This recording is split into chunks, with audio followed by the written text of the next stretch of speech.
إنما يفتري الكذب الذين لا يؤمنون بآيات الله وأولئك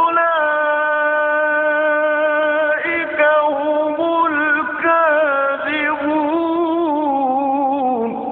دیدگاه اهل سنت نسبت به ازدواج، حالا ازدواج دائم، آیا بیشتر از 4 تا رو هم جایز میدونن یا نمیدونن؟ والا شما دارید دوباره باز برای شما عرض کنم رو خط قرمز ها ما را دیگه آیه قرآنه. بله دیگه برای شما عرض کنم آیه قرآن هست فنکحوا ما طاب لکم من النساء مثنی و ثلاث و رباع. بله. برای شما عرض کنم این رو البته بعضی از آقایان تا 9 تا را جایز میدانند.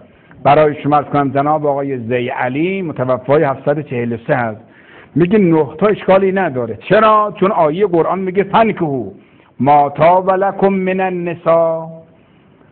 برای شما عرض کنم چه آیه را بخوانید بیاد. فنکحوا ما طاب لکم من النساء مثنی 2 تا و ثلاث 3 تا برای شما و رباع 4 تا و این خفتم من لا تعدلوا فواحده. پس این مجموعش میشه 9 تا. خدا گفته یا 2 تا یا 3 یا 4 میشه 9. میگه آقا خدا نگفته یا 2 تا یا 3 تا یا 4 تا. خدا گفته 2 تا 2 تا بگیرید، 3 تا 3 تا 4 تا.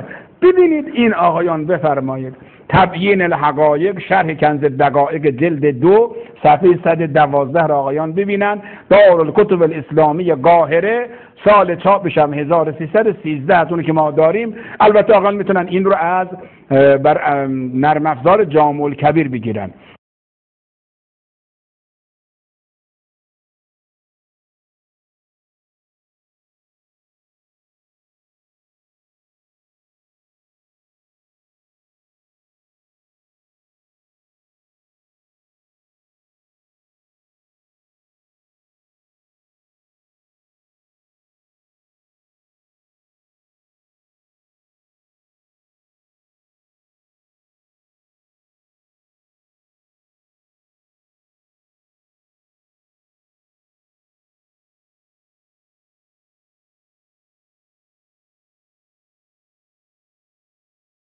بله، شما فرمودید که دیدگاه اهل سنت در مورد ازدواج با بیش از 4 همسر، بعدن یه سری نقل قولایی کردید از کتب اهل سنت. مثلا گفتی که برخی از علمای اهل سنت تا 9 تا رو جایز میدونن. بعد از جناب آقای زی علی حنفی متوفای 743 گفتی که ایشون میگن 9 تا اشکال نداره، چون آیه قرآن میگه فنکحوا ما طاب لکم من النساء مثنی و ثلاث و رباع که مجموعش گفتید 9 تا میشه.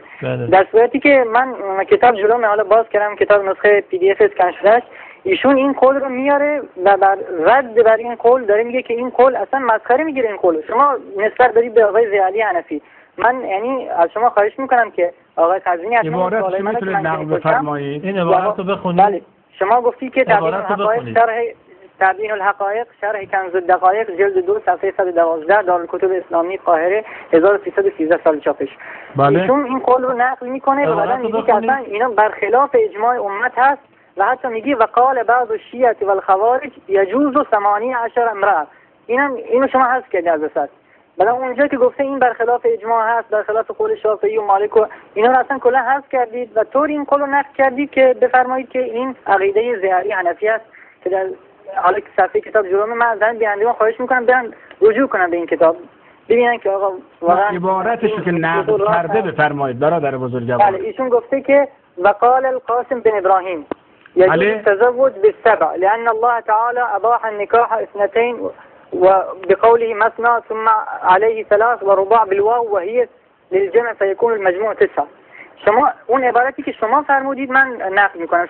من حالا کلیپ شما هم دارم، اگه خواستی من صدای خود شما نقل کنم استودیو حاضرم. شما گفتی که جناب آقای زی علی حنفی متوفای 743 اعتقاد داره، میگه 9 تا اشکال نداره. یعنی شما گفتی که ایشون اعتقاد داره، در صورتی که ایشون همچین چیزی اعتقاد نداره و ایشون این مطلب رو رد میکنه تا نقل میکنه تا ردش نقل کنه. در برادر بزرگ ببینید قانون کلی اینه اگر یک اجازه بدید یک فقیه یک عالمی مطلبی رو نقل کرد و رد نکرد یعنی خودش هم عقیده داره، قائل به همین هست. ایشون گفتن که ایشون گفتن که این برخلاف اجماع مسلمین است. عبارتش بخوانید برادر بزرگوار. و هؤلاء خرقوا الاجماع لان الامه اجمعت على انه لا يجوز اكثر من 4. این رد میکنه این حرفا رو. تو همون صفحه 112 شما بخونید چند صد پایین‌تر. حالا این یه مورد جان دلم. بله فقط حالا من دو نکته دیگه دارم. یکی این که در مورد زی علی حنفی شما دقیقاً فرمودید که ایشون میگویند، ایشون اعتقاد دارن. من حرف شما رو ضبط کردم. کلیپ هست، اگر میخواید براتون کلیپو بزنم. شما گفتید آقای عبارت این متن عربی ایشون رو خواندم برای شما. قبلش با فارسی گفتید جناب آقای زی علی حنفی متوفی 743 معتقد است که میشه تا 9 تا گرفت. این حرف از شما شنیدم. حالا بذارید. البته بعضی از آقایان تا 9 تا را جایز می‌دانند.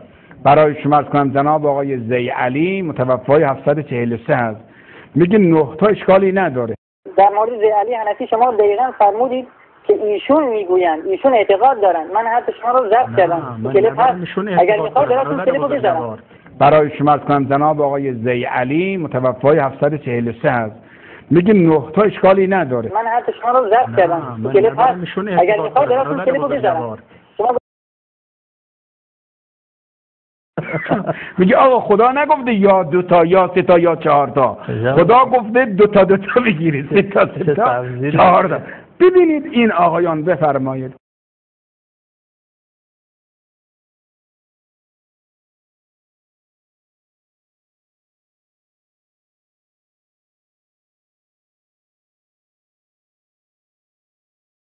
و ما هم گفتیم هر مدرک ما داریم اعلام میکنیم، هر کس بیاد ثابت کنه این مدرک دروغه، برای هر مدرکش 100,000 تومان جایزه میدیم. که از این بهتر؟